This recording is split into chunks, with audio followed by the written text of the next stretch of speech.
வணக்கம். இன்னைக்கான ஆரோக்கியம் சார்ந்த பதிவில் நாம் என்ன தகவலை பார்க்க போகிறோம் அப்படின்னு பார்த்தீங்கன்னா, இப்போ இருக்கக்கூடிய இந்த கோடை காலத்தில் தினசரி கரும்பு ஜூஸ் குடித்து வருவதால் என்ன மாதிரியான பாதிப்புகள் ஏற்பட போகுது, என்ன மாதிரியான பிரச்சனைகள் இதில் இருக்குது அப்படிங்கிறத நாம் இப்போ இந்த வீடியோ மூலம் நிச்சயமாக தெரிந்து கொள்ளலாம்.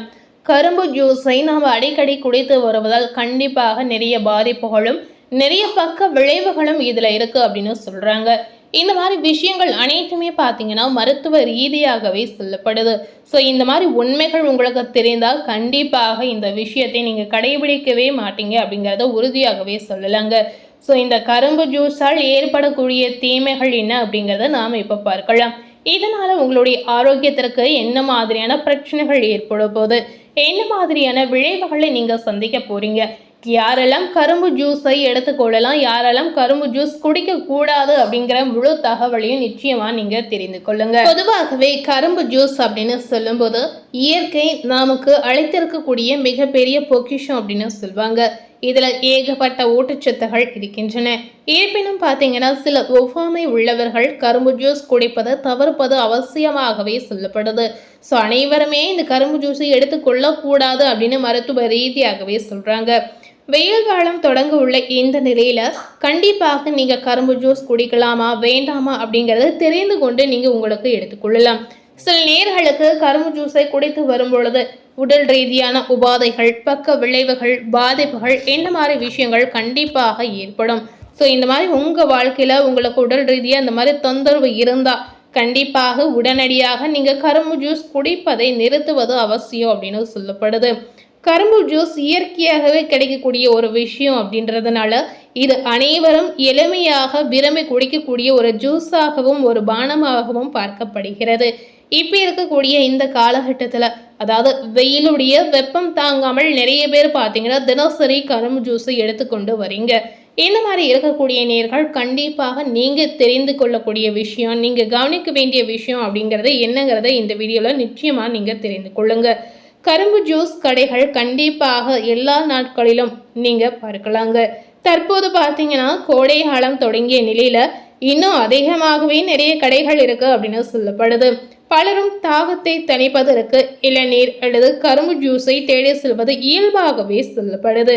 ஸோ இந்த மாதிரி விஷயங்கள் இயல்பாக இருக்கிறதுனால குழந்தைகள் முதல் பெரியவர்கள் வரை அனைவரும் விரும்பி சாப்பிடக்கூடிய ஒரு பானமாக, ஒரு ஜூஸாகவே இந்த கரும்பு ஜூஸை பார்க்கப்படுகிறது. என்னதான் கரும்பு ஜூஸ்ல நிறைய விதமான ஊட்டச்சத்துகள் நிறைந்திருந்தாலும் இதனால ஏற்படக்கூடிய பாதிப்புகளும் அதற்கு ஈக்குவலாகவே சொல்லப்படுது. இந்த கரும்பில் ஊட்டச்சத்துகள் நிறையவே இருக்கிறது. இதனால நோய் எதிர்ப்பு சக்தி கண்டிப்பாக அதிகரிக்கும். அது போலவே இதுல இருக்கக்கூடிய விட்டமின்கள் பார்த்தீங்கன்னா நமக்கு புத்துணர்ச்சியாக வைத்திருக்க உதவியாகவே இருக்கு அப்படின்னு சொல்லப்படுது. கரும்பில் சாதாரணமாகவே ஆரோக்கியம் கொட்டி கிடைக்கின்றன அப்படின்னு சொல்றாங்க. இதனாலதான் சில பாதிப்பு நமக்கு ஏற்படுது. அதாவது என்னென்ன பாதிப்பு ஏற்படுது அப்படின்னு பார்த்தீங்கன்னா, முதலாவதாக சர்க்கரை நோய் உள்ளவர்கள் இந்த கரும்பு ஜூஸை குடிக்கலாமா என்று கேட்டீங்கன்னா, கரும்பில் சர்க்கரையின் அளவு இயற்கையாகவே இருப்பதால் இதை குடிக்கும் போது உங்களுடைய சர்க்கரையின் அளவில் மாற்றம் கண்டிப்பாக ஏற்படும். ஸோ கண்டிப்பாக சர்க்கரை வியாதியில் அவதிப்படக்கூடிய எந்த நேர்களாக இருந்தீங்கன்னா நீங்கள் கரும்பு ஜூஸ் குடிப்பதை கண்டிப்பாக நீங்கள் தவிர்க்கணும். இந்த மாதிரி கரும்பு ஜூஸ் நீங்கள் குடித்து வரும்பொழுது சர்க்கரையின் அளவு கண்டிப்பாக உயரக்கூடிய ஒரு வாய்ப்பு உங்களுக்கு இருக்கிறது. ஸோ இந்த மாதிரி விஷயத்தில் நீங்கள் கவனமாக செயல்படணும். இதனால் இப்போ இருக்கக்கூடிய காலகட்டத்தில் கண்டிப்பாக நீங்கள் கரும்பு ஜூஸை குடிப்பதை தவிர்க்கணுங்க. கரும்பில் இருக்கக்கூடிய இயற்கையான சர்க்கரை பல் சார்ந்த பிரச்சனை இருப்பவர்களுக்கு மேலும் பாதிப்பை ஏற்படுத்தும். ஸோ பல் சார்ந்த பிரச்சனைகள் பார்த்தீங்கன்னா இப்போ இருக்கக்கூடிய காலகட்டத்தில் குழந்தைகளுக்கும் இருக்கு, பெரியவர்களுக்கும் இருக்கு. அதனால அந்த மாதிரி பிரச்சனையில இருக்கக்கூடிய நேர்கள் தவிர்ப்பது அவசியம். உதாரணமாக பார்த்தீங்கன்னா இனிப்பு எடுத்துக்கொள்ளும் போது நமக்கு பற்களுக்கு ஆரோக்கியமான ஒன்றில்லை அப்படின்னு சொல்லுவாங்க. இது அனைவருக்கும் தெரிந்த ஒரு விஷயமாக இருந்தாலும் சரி, கண்டிப்பாக நிறைய நேர்களுக்கு இனிப்பை சாப்பிடும்போது பல்லில் ஏதாவது ஒரு வகையில் வலிகள் ஏற்படும். ஸோ இந்த மாதிரி இருக்கக்கூடிய நேர்கள் கரும்பு ஜூஸை கண்டிப்பாக தவிர்க்கணும். ஸோ இப்படி இருக்கும்போது நீங்கள் கரும்பு ஜூஸை நிச்சயமாக எடுத்துக்கொள்ளும் போது பல்வலி இன்னமும் உங்களுக்கு அதிகப்படுத்தக்கூடிய ஒரு சூழலை ஏற்படுத்துங்க. ஸோ கண்டிப்பாக நீங்கள் தவிர்க்கலாம். அது போலவே நீங்கள் உடல் எடையை பராமரிப்பவராக இருந்தீங்கன்னா இந்த கரும்பு ஜூஸை நீங்கள் தவிர்ப்பது முக்கியமாகவே சொல்லப்படுது. இதில் இருக்கக்கூடிய அதிகப்படியான கலோரிகள் உங்களுடைய எடையை கண்டிப்பாக அதிகரிக்க செய்யுங்க.